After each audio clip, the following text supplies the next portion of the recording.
आज इस वीडियो में हम स्ट्रेट लाइन से रिलेटेड कुछ कॉन्सेप्ट और क्वेश्चंस पढ़ेंगे जो एनडीए मैथमेटिक्स एग्जाम में पूछे जाते हैं। तो चलिए शुरू करते हैं। मानो हमें एक ए बी लाइन सेगमेंट दिया हुआ है जिसके पॉइंट्स x1 y1 और b के पॉइंट्स x2 y2 दिया हो, तो हमें इन दोनों के बीच की दूरी या डिस्टेंस निकालना हो तो कैसे निकालेंगे? x1 माइनस x2 का whole square plus y1 minus y2 का होल स्क्वायर, मतलब x के कोऑर्डिनेट में x का कोऑर्डिनेट घटा के उसका स्क्वायर और y में से y का घटा के उसका स्क्वायर और कंप्लीट का अंडर रूट। जैसे कि एग्जांपल है, जैसे हमारे पास p है, इसका कोऑर्डिनेट दिया हुआ है 0 और -2 और q का कोऑर्डिनेट दिया हुआ है 1 और 2। तो पी क्यू डिस्टेंस क्या होगा? 0 माइनस 1 का होल स्क्वायर प्लस -2 का होल स्क्वायर, तो 1 प्लस 16 अंडर रूट 17, ये इन दोनों के बीच का डिस्टेंस हो गया। इसके बाद हम पढ़ेंगे section formula. Section formula basically किसके लिए यूज़ होता है? जैसे ए बी हमारे पास लाइन सेगमेंट दिया हुआ है, पी कोई पॉइंट है जो ए बी लाइन सेगमेंट को m रेशियो n में इंटरनली डिवाइड करता है। इंटरनली मतलब बीच में से डिवाइड करता है कहीं, ठीक है। तो इस पॉइंट के कोऑर्डिनेट कैसे निकलेंगे? इस पॉइंट के कोऑर्डिनेट दिए जाएंगे m, जो इधर वाला है उसको इस वाले कोऑर्डिनेट से और इधर वाला जो n है उसको इस वाले कोऑर्डिनेट से मल्टीप्लाई करेंगे। तो m x2 plus n x1 upon m plus n, और y वाला coordinate m y2 plus n y1 upon m plus n। x में x का कोऑर्डिनेट जोड़ना है और y में y का, तो ये हमारे पास किसका कोऑर्डिनेट आ गया? p का कोऑर्डिनेट आ गया, ठीक है। अगर p डैश कोई पॉइंट है जो ए बी लाइन सेगमेंट को एक्सटर्नली डिवाइड करता है m रेशियो n में, तो सिमिलरली कुछ नहीं करना, बस प्लस की जगह माइनस का साइन आ जाएगा। m x2 minus n x1 upon m minus n comma m y2 minus n y1 upon m minus n। तो ये आ गए इसके p डैश के coordinate. Mid point of line segment, mid point कब होगा? जब पॉइंट जैसे d पॉइंट जो इंटरनली डिवाइड करे उसको 1:1 के रेशियो में डिवाइड करेगा तो वो मिड पॉइंट होएगा, ठीक है। तो इसके कोऑर्डिनेट कैसे होंगे? x1 plus x2 upon 2 y1 plus y2 upon 2, ये क्या है? Mid point. अब एरिया ऑफ ट्रायंगल जिसके वर्टिसेस हमें दिए हुए हैं x1 y1 x2 y2 x3 y3, तो क्या करना है? सिर्फ हाफ x1 और ब्रैकेट में y2 minus y3 plus x2 y3 minus y1 plus x3 y1 minus y2, मतलब जो यहाँ पे पॉइंट है उससे आगे, लाइक 1 2 3। अगर x1 है तो y2 माइनस y3, x2 है तो y3 माइनस y1, और अगर x3 है तो y1 माइनस y2। इस तरीके से अपन निकाल लेंगे। ये क्या है? Area of triangle. अगर एरिया ऑफ ट्रायंगल 0 हो गया, अगर ये जो वैल्यू है ये 0 के बराबर हो गई ना, तो ये ए बी सी जो तीनों पॉइंट है क्या होंगे? एक लाइन पे होंगे और कोलिनियर होंगे। एक लाइन मतलब एक लाइन पे तीनों पॉइंट लाई करेंगे, ए बी और सी।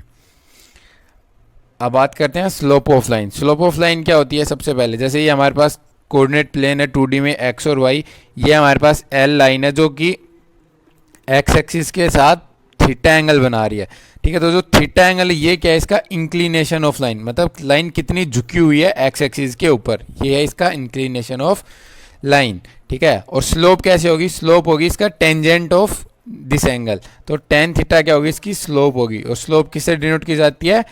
m से, स्मॉल m। ये क्या है? स्लोप का फॉर्मूला। और थीटा कभी भी 90 के बराबर नहीं होगा, क्यों? क्योंकि टेन थीटा किसके बराबर होता है? Sine theta upon cos theta, और कोस थीटा जो है कोस 90 डिग्री क्या होता है? 0। और अगर 0 हुआ तो टेन थीटा की वैल्यू क्या आ जाएगी? इन्फिनिटी। इसका मतलब स्लोप वहाँ पे क्या हो जाएगी? इन्फिनिटी। तो स्लोप सभी एंगल पे निकलेगी except theta is equal to 90 degree. इसके बाद slope of a line when coordinate of any of 2 points on a line given, like we are having this line segment A B, और इसमें हमें कोई 2 point दिए हुए हैं जैसे x1 y1 और x2 y2। तो अब हमसे कोई पूछ ले कि ये जो कंप्लीट लाइन है इसकी स्लोप क्या होगी, ठीक है। तो इसकी स्लोप का फॉर्मूला है y2 minus y1 upon x2 upon x1। ये क्या है? स्लोप का फॉर्मूला। अब दो लाइंस पैरेलल कब होंगी? जैसे ए बी और पी क्यू लाइन है, ये दोनों लाइन पैरेलल कब होंगी? जब इन दोनों की स्लोप इक्वल हो जाएगी। और दो लाइन परपेंडिकुलर कब होंगी? जैसे ए बी और पी क्यू परपेंडिकुलर कब होंगी? जब इन दोनों की स्लोप की गुणा -1 के बराबर हो, तो ये दोनों लाइन क्या होंगी? परपेंडिकुलर। अब हमें अगर दो लाइन दी हुई उनके बीच का एंगल निकालना हो तो वो कैसे होगा, टेंजेंट ऑफ थीटा, ये जो मॉडुलस m2, मतलब स्लोप ऑफ ए लाइन, ये कोई भी लाइन, जैसे ये लाइन है इसकी स्लोप मैंने m1 मान ली, इसकी m2, तो जैसे m2 minus m1 upon 1 plus m1 m2, मतलब difference of slope 1 plus product of दो स्लोप, और इसका कंप्लीट का मॉडुलस, ठीक है। और ये जो नीचे वाला जो 1 प्लस m1 m2 है, ये कभी भी जीरो के बराबर नहीं हो, क्योंकि अगर जीरो के बराबर हो गया तो ये अनडिफाइंड वैल्यू आएगी थीटा की, ठीक है। इसके बाद collinearity of 3 points, like this is line L, इसके ऊपर 3 पॉइंट्स दिए हुए हैं, तो ये कोलिनियर कब होंगे, जब slope of AB is equal to slope of BC, ठीक है। तो ये तीनों पॉइंट्स कोलिनियर होंगे, इसका मतलब एक लाइन पे लाई कर रहे हैं, ये कोई भी थीटा एंगल होगा इंक्लिनेशन का। हॉरिजॉन्टल और वर्टिकल लाइंस क्या होंगी, सबसे पहले हॉरिजॉन्टल लाइंस जो कि एक्स एक्सिस के पैरेलल होंगी। एक्स एक्सिस के पैरेलल है मतलब y की वैल्यू कांस्टेंट है और x की वैल्यू वेरिएबल है थ्रू आउट, प्लस इन्फिनिटी और माइनस इन्फिनिटी, तो ये क्या है, हॉरिजॉन्टल लाइंस। और इसी तरीके से वर्टिकल लाइंस वो होंगी जिनमें x की वैल्यू कांस्टेंट होगी और y की वैल्यू प्लस इन्फिनिटी से माइनस इन्फिनिटी तक वेरिएबल है। जैसे ये लाइन है हमारे पास, ये x बराबर b की लाइन है और ये x बराबर माइनस b की लाइन है। इसके बाद पॉइंट स्लोप फॉर्म, अगर हमारे पास कोई भी फिक्स पॉइंट दिया हो एक लाइन का और उसकी स्लोप m, जो कि स्लोप है, अगर ये दी हुई हो तो इसकी इक्वेशन अपन पॉइंट स्लोप फॉर्म में कैसे लिखेंगे, y minus y naught slope into x minus x naught, ये क्या है, इसके फिक्स पॉइंट के कोऑर्डिनेट्स हैं। इसके बाद 2 point form of equation of line, अगर हमें इक्वेशन ऑफ लाइन को 2 पॉइंट फॉर्म में लिखना हो तो ये कब होगा, जब हमारे पास 2 पॉइंट दिए हो जिससे वो लाइन पास हो रही हो, तो उसकी इक्वेशन कैसे लिखेंगे, y माइनस वाई वन, यहाँ पे जो कोऑर्डिनेट होगा ना, जो इसको हमने फिक्स पॉइंट माना है वो इधर आएगा, ठीक है। तो y2 minus y one upon x2 minus x1 और x माइनस x1, तो ये हमारे पास है 2 point form. Slope intercept form क्या होगी, जब लाइन एक इंटरसेप्ट बनाती है एक्स एक्सिस पे, ये पहला केस है, अगर वाई एक्सिस पे, अगर लाइन वाई एक्सिस पे कोई भी इंटरसेप्ट बनाती है, इंटरसेप्ट मतलब वाई एक्सिस को कहीं पे कट कर रही है, तो ये उसकी इक्वेशन की फॉर्म है y बराबर एम एक्स प्लस सी, यहाँ पे m क्या है, स्लोप ऑफ लाइन, और c क्या है, जो इंटरसेप्ट y एक्सिस पे बना हुआ है। लाइक मेरे पास ये इक्वेशन है, तो यहाँ पे ये अगर b है तो इंटरसेप्ट यहाँ पे क्या होगा, b। इसी तरीके से केस 2, अगर लाइन x एक्सिस पे इंटरसेप्ट बना रही है तो उसकी इक्वेशन कैसे होगी, y बराबर slope into x minus D. अब है स्लोप इंटरसेप्ट फॉर्म, जैसे ये हमारे पास एक लाइन L दी हुई है जो कि y एक्सिस को 0b पे कट कर रही है और x एक्सिस को a0 पे, तो ये जो है ये क्या है, x एक्सिस के ऊपर है a, ये जो है x का इंटरसेप्ट, और ये जो है ये है y इंटरसेप्ट। तो x के अपॉन में क्या आ जाएगा, x इंटरसेप्ट, और y के अपॉन में क्या आएगा, y इंटरसेप्ट, और याद रखना इसके इक्वल हमेशा 1 रहेगा। तो ये हमारे पास क्या है, इंटरसेप्ट फॉर्म। इसके बाद हमारे पास है normal form of a line, जैसे ये हमारे पास ये L लाइन है, इसके ऊपर हमने कोई नॉर्मल डाला है ओरिजिन से, जिसकी डिस्टेंस है p और ये एंगल बना रहा है ओमेगा, तो इसकी नॉर्मल फॉर्म कैसे होगी, x कोस ओमेगा जितना ये एंगल बना रहा है plus y sine omega equal to p, ये क्या है, डिस्टेंस ऑफ नॉर्मल। ओके, अभी हम देख लेते हैं, जैसे हमारे पास ये इक्वेशन है ax plus B Y plus C equal to 0, इसको अपन लिख देंगे ax plus B Y equal to minus C, ये इक्वेशन ऑफ लाइन है।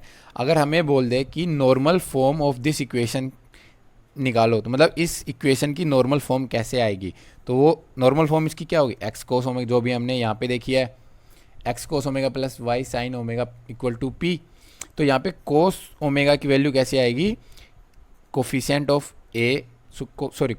Of X upon under root A square plus B square, मतलब coefficient of x plus coefficient of Y का square. Similarly Y जो sine omega है उसकी value कैसे आएगी, coefficient of Y upon under root of square of coefficient of x plus square of coefficient of Y.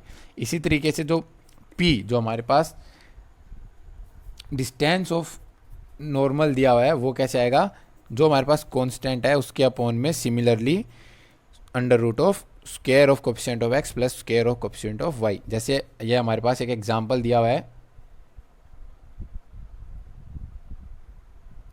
कि ये equation है under root 3x plus y minus 8 equal to 0, इसको normal form में लिखना है। तो जैसे ये कोफिशिएंट ऑफ x है, ठीक है, और ये कोफिशिएंट ऑफ y 1 है, तो पहले इसका ये अंडर रूट वाला जो वैल्यू है ये निकाल लेते हैं, ठीक है। तो इसके बाद अंडर रूट ए स्क्वायर प्लस बी स्क्वायर की वैल्यू हम सोल्व कर लेंगे, तो ये क्या आ गई 2, ठीक। तो अगर इसको नॉर्मल फॉर्म में लिखूंगा तो मैं इसको 2 से डिवाइड कर दूंगा, √3/2x plus 1/2 y that is equal to, ये अगर इधर -8 है तो उधर जाएगा +8 और डिवाइड बाई 2 करूँगा तो 4। तो ये जो हमारे पास आ गई ये क्या है, इसकी नॉर्मल फॉर्म ऑफ इक्वेशन, और ये क्या है, distance of normal from origin to that line perpendicular.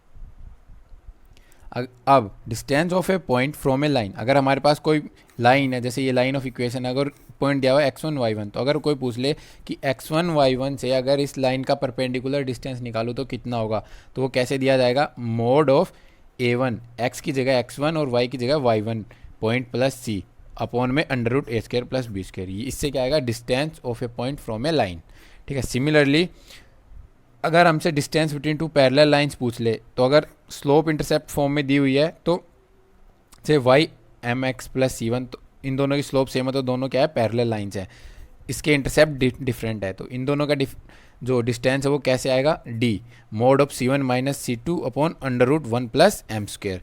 एक तरीका ये है, और दूसरा तरीका, अगर दो इक्वेशन दी हुई है ax plus B Y plus c one equal to 0 और ax plus B Y plus c two equal to 0, अगर इन दोनों पैरेलल लाइंस में डिफरेंस की बात करें तो वो कैसे आएगा, कांस्टेंट का difference c1 minus c2 upon coefficient of x का square plus coefficient of y का स्क्वायर और होल का अंडर रूट। तो इस तरीके से distance between two parallel lines निकाल सकते हैं। ये एक इम्पोर्टेंट क्वेश्चन, अगर हमारे पास 3 लाइंस दी हुई हैं स्ट्रेट लाइंस जो कि कॉन्करेंट है, तो जैसे ये क्वेश्चन दिया हुआ है ये देख लेते हैं पहले, ये 3 इक्वेशंस दी हुए हैं और ये कॉन्करेंट है, तो हमें value of k find out करनी है, ठीक है। तो सबसे पहले हमें जानना होगा कॉन्करेंट क्या होता है। अगर 3 लाइंस कॉन्करेंट हैं तो इसका मतलब क्या है, वो एक कॉमन पॉइंट से पास हो रही हैं, कोई ना कोई एक कॉमन पॉइंट जरूर होगा जिससे वो तीनों लाइन पास हो रही हैं।